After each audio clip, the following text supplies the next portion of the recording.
What's good, everybody? It's your boy Joe B1, your favorite rap and Black Series collector and the #1 hip hop Jedi in the galaxy. Hope you guys are doing all right today. Today we're going to be taking a look at the Mandalorians, the Din Djarins in the line.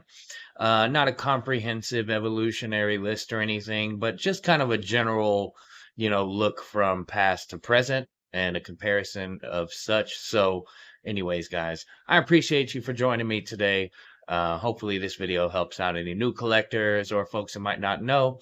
But yeah, I appreciate you so much. Much love. Let's go ahead and get into it. Okay, taking a look first at the OG, the Durasteel Mandalorian look, which we see in the first season, the first episode. This was how he looked originally.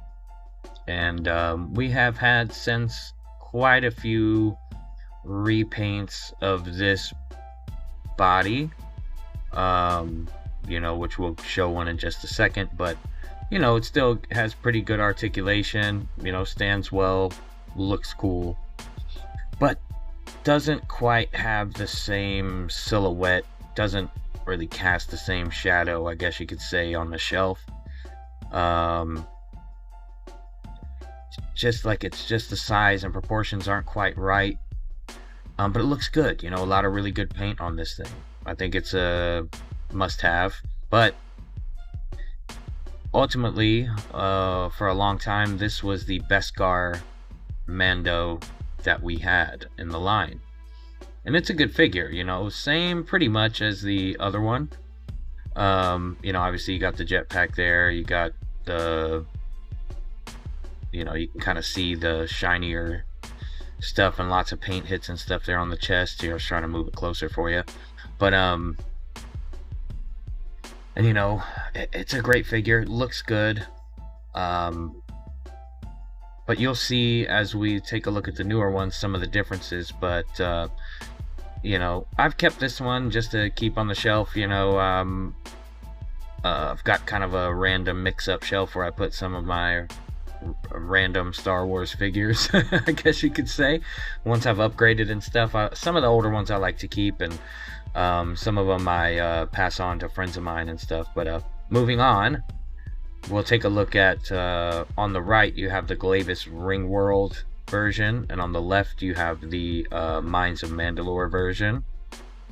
Obviously on the right you can see he has the soft goods cape, and you can really see how shiny the armor is on both of these compared to the previous one I showed you. And if you look here at the jetpack, it's got a very chromy Beskar shine to it. And see if I can get the older jetpack here. There we go. See, this one's kind of a gray, like gunmetal almost. And in hand it's very gray, but under this light you can see it sparkles a little bit. But the one on the right actually has some shine to it, and in hand it's a night and day difference.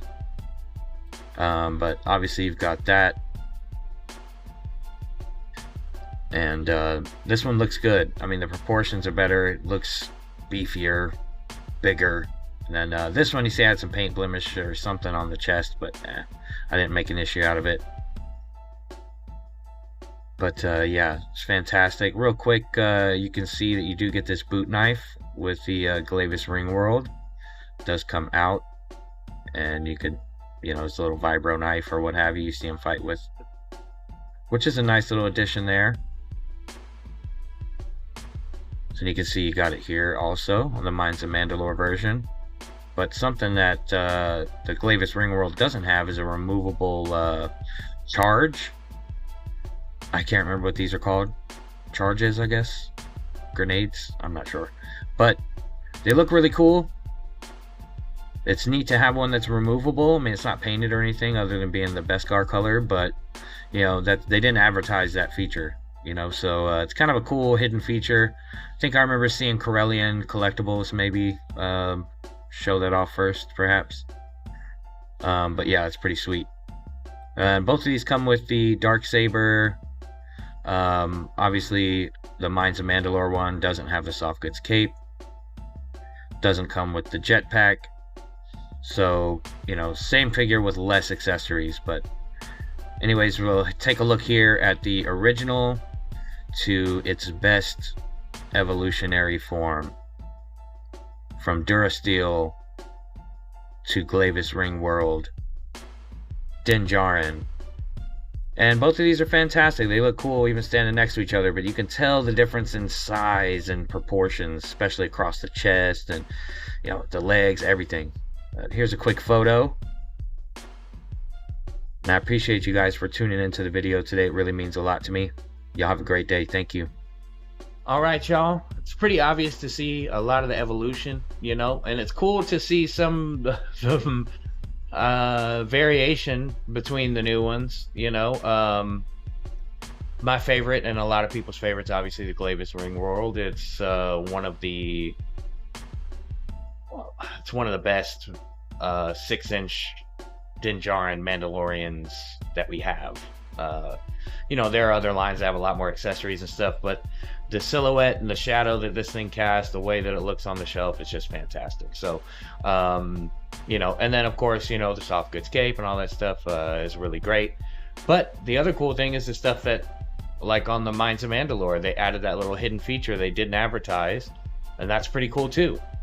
You know, even if it's basically the same figure.